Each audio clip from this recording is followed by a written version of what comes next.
అనుమతి లేకుండా అనకాపల్లి అరుంధతి నగర్లోని పట్టణ ప్రాథమిక ఆరోగ్య కేంద్రం వద్ద దివంగత ముఖ్యమంత్రి వైఎస్ రాజశేఖర రెడ్డి విగ్రహం ఏర్పాటు. అనకాపల్లి జిల్లా అనుమతి లేకుండా అనకాపల్లి అరుంధతి నగర్లోని పట్టణ ప్రాథమిక ఆరోగ్య కేంద్రం వద్ద దివంగత ముఖ్యమంత్రి వైఎస్ రాజశేఖర రెడ్డి విగ్రహం ఏర్పాటు. ప్రభుత్వ ఆసుపత్రి ఆవరణలో అనుమతి లేకుండా వైఎస్ రాజశేఖర రెడ్డి విగ్రహం ఏర్పాటు చేయడంపై కూటమి నాయకుల తీవ్ర అభ్యంతరం.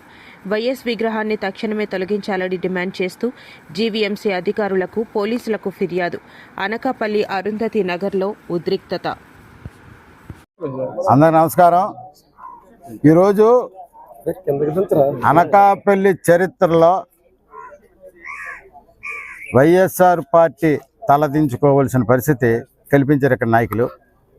ఎందుకంటే మన రాష్ట్రానికి ముఖ్యమంత్రిగా చేసినటువంటి వ్యక్తి డాక్టర్ వైఎస్ రాజశేఖర రెడ్డి గారు. అలాంటి మహనీయుడి విగ్రహాన్ని దొంగచాటున చీకటిగా రాత్రుల మీద పెట్టి పరిస్థితి తెచ్చి వారికి తలవంపు తీసుకొచ్చిన వైఎస్ఆర్ పార్టీ నాయకులందరికీ కూడా మేము నిజంగా ఇది సిగ్గుపడతాం. మేము అంత మంచి వ్యక్తిని, పెద్ద వ్యక్తిని దొంగసాటుగా పెట్టి పరిస్థితి ఎందుకు వచ్చిందో మరి వాళ్ళకి ఇవాళ ఎందుకంటే మేము కట్టామని చెప్పి ఎవరు ధైర్యంగా రాలేకపోయారు. అంటే అది తప్పు అని చెప్పి వాళ్ళకే తెలుసు. తప్పుడు విధానం చేసి పెద్ద ఆయనకి కూడా మన తలవంపులు తెచ్చే పనులు దయచేసి మేము కూడా కోరుతున్నాం, అలా తప్పుడు పనులు చేయకండి అని చెప్పి. ఎందుకంటే మీరు చేసే చీకటి పనులే, ఆ చీకటి పనుల వల్ల మీరు చేసే అకృత్యాల వల్ల ఇవాళ రాష్ట్రంలో రాజశేఖర రెడ్డి గారు తనయుడిగా చెప్పుకున్నప్పటికీ జగన్మోహన్ రెడ్డి గారిని ఇంటికి పంపించి కూటమి ప్రభుత్వం తెచ్చారు. ఇవాళ ప్రజలే మాకు ఉదయాన్నే వచ్చి ఇలా పలానా దగ్గర విగ్రహం పెట్టారండి, చూడండి అవి రాత్రి మీద పెట్టారని చెప్పి ప్రభుత్వ స్థలంలో అనుమతులు లేకుండా ఆసుపత్రి ప్రాంగణంలో అక్కడ కట్టారని చెప్పి మాకు ఫిర్యాదు చేయడం జరిగింది.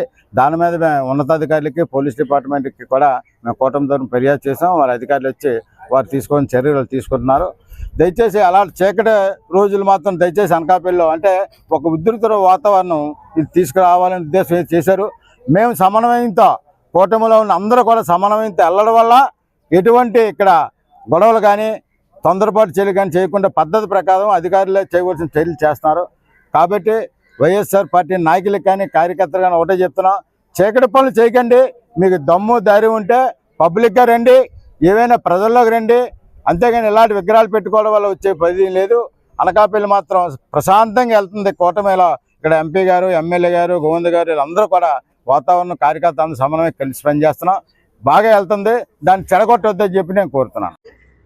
ఏదైతే ఇవాళ రాజశేఖర రెడ్డి గారి అభిమానులను చెప్పుకునే వైసీపీ ఈ దొంగ వేదవాళ్ళందరూ కూడా వాళ్ళ నాయకుని వాళ్ళే అవగౌరవపరిచే విధంగా అంటే రాత్రి పెట్టారు, రాత్రి ఎవరికీ తెలియకుండా రాత్రి మీద పెట్టిన విగ్రహాన్ని ఉదయాన్నే అధికారులు అలా తీసేస్తారని తెలిసి కూడా అంటే వాళ్ళ నాయకుడి జన్మదినాన్ని ఏదో ఒక వాళ్ళే అవమానపరిచే విధంగా ఈ కార్యక్రమం చేశారు.